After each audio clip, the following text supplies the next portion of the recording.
Hey, this is our second kaihaka by Kōrero. We've created this space because we know that being on this eco-church journey, there is a lot of richness and fruitfulness that comes when we swap notes, when we connect with each other, when we listen to the good stuff that's happening, and when we listen to the challenges. And you all bring a great deal of collective wisdom with you.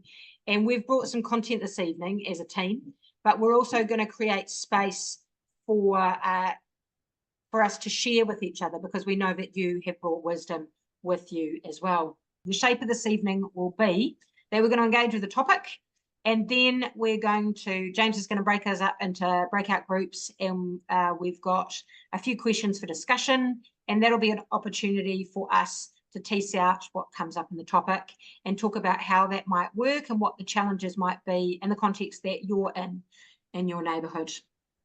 So our topic this evening is the Eco-Church Action Planner.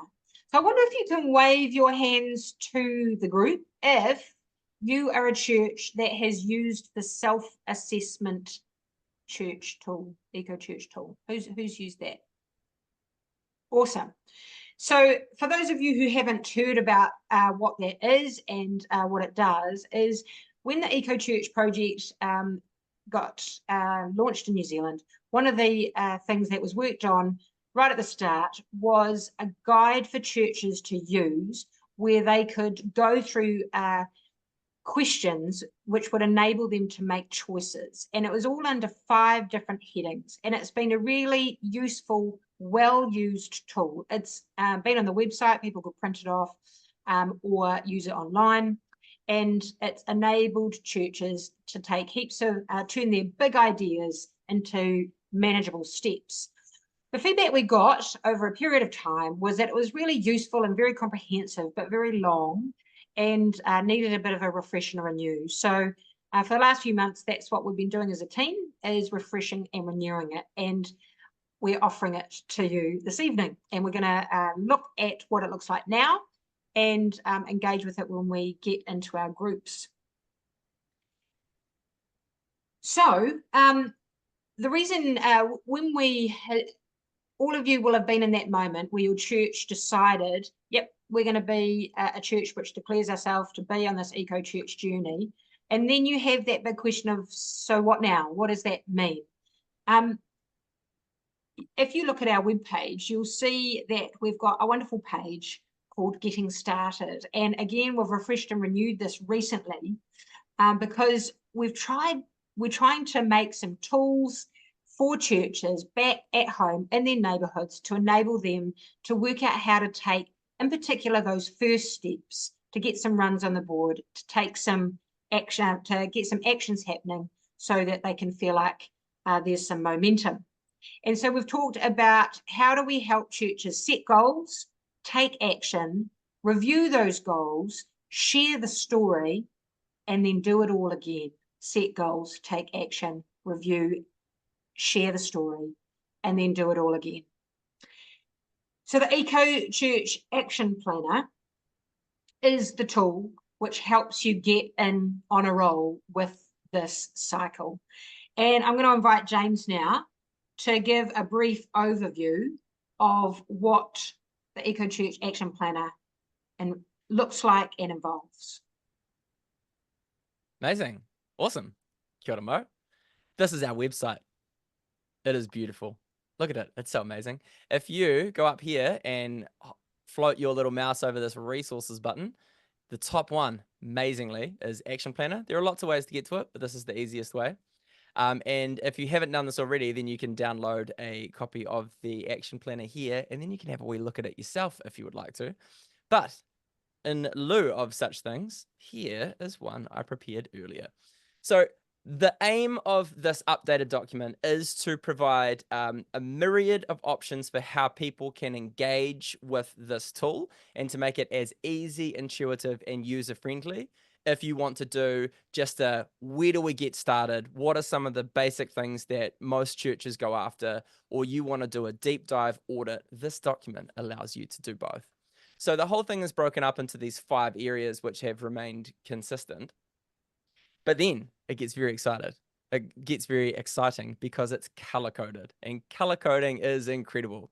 So if you're supporting a church that just wants to work out the easy first steps to take, then this option here, the blue one, option A, is a fantastic option. If you want to do the comprehensive version, then category B and everything that's color coded green is going to be the best way forward. Or if you're like, no, there's one area where we really want to sort things out. It's our worship and our teaching, or it's our church buildings. Then you could go, what are all the goals we want to tackle in just that one category? And then the rest of the document is color coded. But the first option is where we would encourage new eco churches or nascent eco churches to begin, which is just to get an overview of the first steps that they can take. And that's why the document is structured like this. What we did is we picked out some of the actions that a lot of churches find themselves taking. Often these are some of the easier things to implement as well. And this is an editable PDF, so you can tick the ones that you do and they'll remain ticked, because nothing is better than an editable PDF. Or you can say, okay, so these are the ones that we want to go. That one, yeah, we'll definitely want to start doing that. We want to get proactive and grow native plants on church grounds, which my church started doing last week, and it's very exciting. We've got this little native nursery there. So cool. And then once you've gone through and gone, okay, what are some of the easy things we could do? You can type them into here. Go, we're going to grow trees. Yeah. Our next step, find seeds, plant them. You get how an editable PDF works. So this is how to make it really easy if you're just wanting to go, what are the 3 things that we want to set goals for? What are the actions we need to take? How are we going to make it happen? And how will we review success? Then we get into green and red. So if you just wanted to focus on this area, you could just do this one. Or if you wanted to do the full audit, you could. As you can see, it's, again, editable PDF. So our church feels called to grow. It's not relevant to us. Yeah, no, we're already doing this. You can take your notes here. You can obviously print this out on paper as well, if you so desire. And you can take notes using this old-fashioned piece of technology. I think they call it a pen these days. And that actually works quite effectively as well. So the document's been updated with all the different categories, all the different things that we hear churches are doing. It's not exhaustive, but it's pretty close, and we're yet to meet a church that has ticked off every single category. Not that that's the point. The point is for you to use this as a tool to work out and discern with the Spirit and with your community what the next best steps are for your community, and how you can continue to set goals, to take action, and then to review and share. So the rest of the document looks like this. You can download it yourself and you see it. You can break this down into the detailed goal setting approach. And then the thing is, we know that if you set 10 goals, you'll probably do none of them, or maybe one of them. But if you set 3 and you make them really tangible, and you have people who are driving them, you set a timeline, people are far more likely to actually see action happen. So the document we did our best to make it as intuitive as possible. But what we're really hoping is that with this crew of people that we have here tonight, who are obviously passionate enough about this stuff to show up to an online meeting just on dinner time on a Monday night, even on the ferry, some would say, we're hoping that you might be our little pilot group, our little focus group, who might be inspired by tonight and go and give this updated document a test run in your community and send us some feedback on how intuitive it is or isn't, and how easy it is to get people who either share your passion or aren't passionate about this yet to work out how they could be involved in getting momentum for the Eco Church kaupapa. So that's my best effort at trying to do a concise and exciting version of talking you through essentially a really flash spreadsheet / editable PDF. So I hope that was inspiring and educational all at the same time. And I'll throw back to Mo. Oh, thanks, James. That's great. What I want to encourage you to do is, if you have any questions that you would like to ask about it, can you please put them in the chat, and we'll come to them in just a moment. But what we're going to do now is, very briefly, we're just going to invite just a couple of people to share about how their churches, how they have used this tool, and how that's looked in practice, just to give you a practical idea of, James has given you an idea of, one of the steps his church is currently taking with planting trees. But we're just going to hear from a couple of other voices. While we listen to these stories, as I say, this is a moment, if you have any questions, we'll field those questions just at the end of this bit of storytelling. So Rebecca, your church has recently engaged with this tool. How's it gone? Kōrero. Yes. So I go to a church called Church at 126, and it's a Baptist church in Point Chev here in Auckland. After we went through the 5 marks of mission, we've done that a few times actually, but most recently I spoke on creation care. And then the kind of practical activity that we did afterwards was go through what was then the self-assessment worksheet, but I think this would still work with the new format to get kind of the whole church talking about it. So I had written each of the kind of like tick boxes on Post-it notes, and then got everyone into groups. They could choose their own group, 5 groups, 1 for each category. And they kind of sorted their Post-it notes between, we already do this, let's explore this, or it's not relevant for our church. And they could write new ideas on new Post-it notes as well if they wanted to.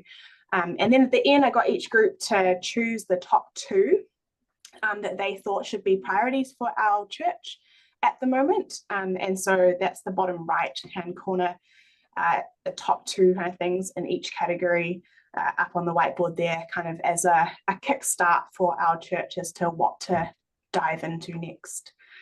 So yeah. Brilliant. Thanks so much, Rebecca. That's really helpful, seeing it in action. Church 126 is really fortunate and blessed to have Rebecca there. And so Rebecca has been able to help facilitate that process at her church. And some of our churches do have really great facilitators in their churches already who are able to do that with their church, facilitate the discerning of which steps will be good for a church to take for their church, but also for their neighbourhood. If you are a church that doesn't have a facilitator who would be able to easily do that, we're just going to show a few slides now. One of the things you can do is you can invite one of the regional coordinators to come and visit, and they would be stoked to be a part of having those conversations with your eco-church team in your church. So I think there's a picture of me and Post-it notes. There we go. That was with Fiona and Lower Hutt Anglicans. We have some more pictures of a story which is on the eco-church website. And I'm going to see at the end of looking at these pictures, you'll see they cover the 5 categories to see if there's someone in our Kōrero this evening who should recognise these pictures more than most.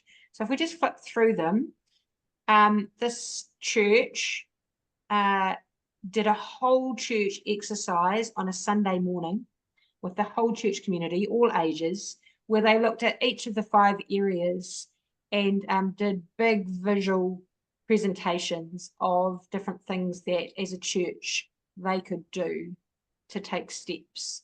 Once we get to the end of the pictures, we're going to go back to the group, and I'm going to see if someone's smiling in a particular way and recognises them. Yes, Irene, it's you, isn't it? Because it was Kapiti Anglicans. Can you share with us how that went for doing that exercise as a whole church? We had a combined service, so we had our 3 congregations together, and so it was a great opportunity, and it was amazing. I didn't expect any engagement really, but people were really engaged. They wanted to do an awful lot of things, I have to say. Each of those little, on each of the charts, which were all kind of creatively done by our assistant vicar, there were, it's like the sticky notes, only they were, cups or rubbish bags or something like that, and leaves in some cases. So yeah, so it got people's attention, it caught their imagination, and we ended up with a lot of, yes, we should be doing that. Yes, we should be doing that. So it was a great start.